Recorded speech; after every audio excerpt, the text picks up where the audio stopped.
ክቡራን ሰልጣኞቻችን ቀጥለን የምናየው ደግሞ የጠርዝ ዊንዶ ሚለውን ነው ወይም ኮርነር ዊንዶ ሚለውን ነው። ይሄንን እናያለን። ይሄንን ኮርነር ዊንዶ ወይም የጠርዝ ዊንዶ ሚለውን እዚህ ጋር እንመርጣለን። ከዚህ ከመረጥን በኋላ ኢንፎርሜሽን ቦክስ ውስጥ ሴቲንግ ዲያሎግ ቦክስ ሚላለ ይሄንን እንመርጣለን። ይሄንን ከመረጥን በኋላ ሴቲንግ ዲያሎግ ቦክስ ውስጥ ከገባን ሰፊ መረጃ እናገኛለን።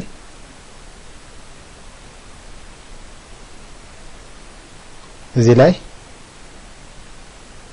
ብዙ አይነት ዊንዶዎች አሉ። የምንፈልገውን ዊንዶ በማስገባት መጠቀም እንችላለን።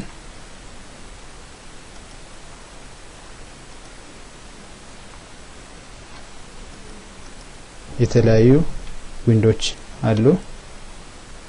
እነዚህ መጠቀም እንችላለን። ይሄንን ሴሌክት በማድረግ እዚህ ላይ ዊንዶ ላይ ያየናቸውን ፊቸሮች እዚህ ላይ አፕላይ ማድረግ ነው። ከዊንዶ ቱል ጋር ተመሳሳይ ፊቸር ነው ያላቸው። ልዩነታቸው ይሄ የጠርዝ ዊንዶ የምንጠቀምበት ፊቸር ነው። ጠርዝ ላይ ብዙ ጊዜ ወል እንዳይኖር የምንጠቀምበት የጠርዝ ዊንዶ ሚለውን ነው። ይሄንን ሃይቱንና ዊድዙን እዚህ ጋር ማስገባት እንችላለን። ከዚህ ያሉት ፊቸሮች በሙሉ ዊንዶ ላይ የምናገኛቸው ፊቸሮች ናቸው።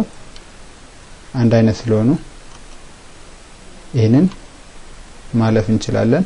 ይሄንን ኦኬ በማለት እንጠቀማለን። ከዚህ በኋላ ጠርዙ ላይ ክሊክ በማድረግ ይሄንን ዳይሬክሽን ማሳየት ነው። ይሄ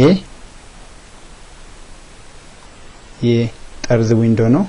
ይሄንን ራይት ክሊክ 3D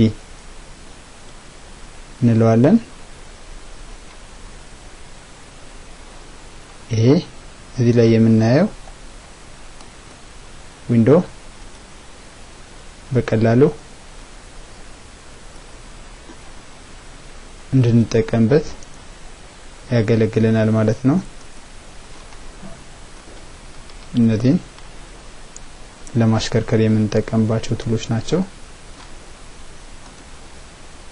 እዚህ ጋር የምናየው ዊንዶ ኮርነር ዊንዶ ነው። ኮርነር ላይ የዚህ አይነት ጆይንት መጠቀም እንችለው በጠርዝ መስኮት በሚለው ቱል ነው። ይሄንን በሌሎች ቱሎች መጠቀም አንችልም። ለምሳሌ በዊንዶ እንጠቀም ብንል ይሄንን ለማምጣት እንቸገራለን። ስለዚህ ለኮርነር ዊንዶ የተዘጋጀ ራሱ የቻለ ቱል አለው። ይሄንን በመጠቀም ኮርነር ዊንዶ ያሉትን ፊቸሮች መስራት ወይም መግጠም እንችላለን። እነዚህ ዊንዶ ኮርነር ዊንዶ ራሱን የቻለ ፊቸር አለው። ይሄንን የኮርነር ዊንዶ ቱል የራሱን የቻለ የተለየ ፕሮፐርቲ ያለው እና ከዊንዶ የሚለየው ኮርነር ላይ የሚፈጠሩ ጆይንቶች እነሱን ለማስወገድ እዚህ ላይ የሚኖሩ ወሎችን ለማስወገድ እንጠቀምበታለን።